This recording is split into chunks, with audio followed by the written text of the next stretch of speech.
In Shenzhen, they call it the 996, 9 a.m. to 9 p.m., 6 days a week. You eat at your desk. You sleep on the subway. You do this until you're 60, or until you break. To understand lying flat, you have to understand the alternative. Let's call him Path A, the grinder. In a city like Hangzhou, a fresh graduate in tech might land a job making 10,000 RMB a month. That's about $1,400. This descending waterfall chart shows how quickly that salary vanishes. Rent for a tiny studio near work to avoid a 2-hour commute drops it by $600. Food, because you have no time to cook, takes another $300. Add transportation, a phone bill, and the pressure to look successful by buying new clothes and gadgets, and that is another $200 gone. They are saving maybe $300 a month. If they want to buy a small apartment in that city, they would need to work and save perfectly for 50 years. The goalpost, the house, the car, the marriage, keeps moving further away, creating a perpetual anxiety of failing within a system that never stops.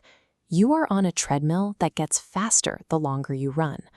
When the effort of standing still becomes too much to bear, some choose the emergency exit. Last month, I met a guy named Li Wei. He's 28. He doesn't work. He lives in a village where the rent is $80 a month. He hasn't set an alarm clock in 10 years. He is part of a movement called Tang Ping, the lie flat movement, where the central act is refusing to participate in the labor force. This ledger shows Li Wei's actual budget in yuan. Rent for a simple house is $83. Food, cooking at home, is $110. Miscellaneous expenses add $28. That's $220 a month. To escape the rat race for a year, Li Wei only needs $2,640. While Westerners in the FIRE movement often optimize their savings to maintain a comfortable lifestyle, Tang Ping relies on the radical reduction of needs. Li Wei won the game by redefining the finish line and permanently stepping off the track. This chart highlights the absolute scale of that choice. To retire in the city and maintain his current lifestyle, a professional in Shenzhen needs a nest egg of roughly $360,000. To lie flat indefinitely in a village, Li Wei only needed about $80,000. He hit that number by enduring 5 years of 996 labor while maintaining a monk-like financial discipline in the city.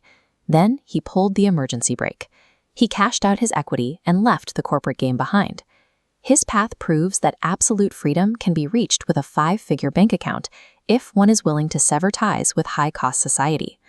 Beyond the clean math of the spreadsheet, there is a hidden price to Li Wei's choice. There is a phrase for this total withdrawal, Tang Ping.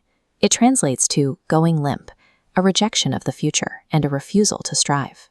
This strategy requires the rejection of family expectations, the consumer cycle, and the dating market. You become a ghost while still alive. Li Wei notes that while the city made him anxious about failing, the village makes him anxious about being forgotten. Tang Ping is a radical surrender born of sheer exhaustion, a choice to possess nothing rather than continue a race that feels unwinnable. Li Wei traded his career, his status, and the city for a $200 monthly budget and a stack of books. He chose to walk away and sleep in. I want to know where you draw the line. Is this freedom, or is it surrender?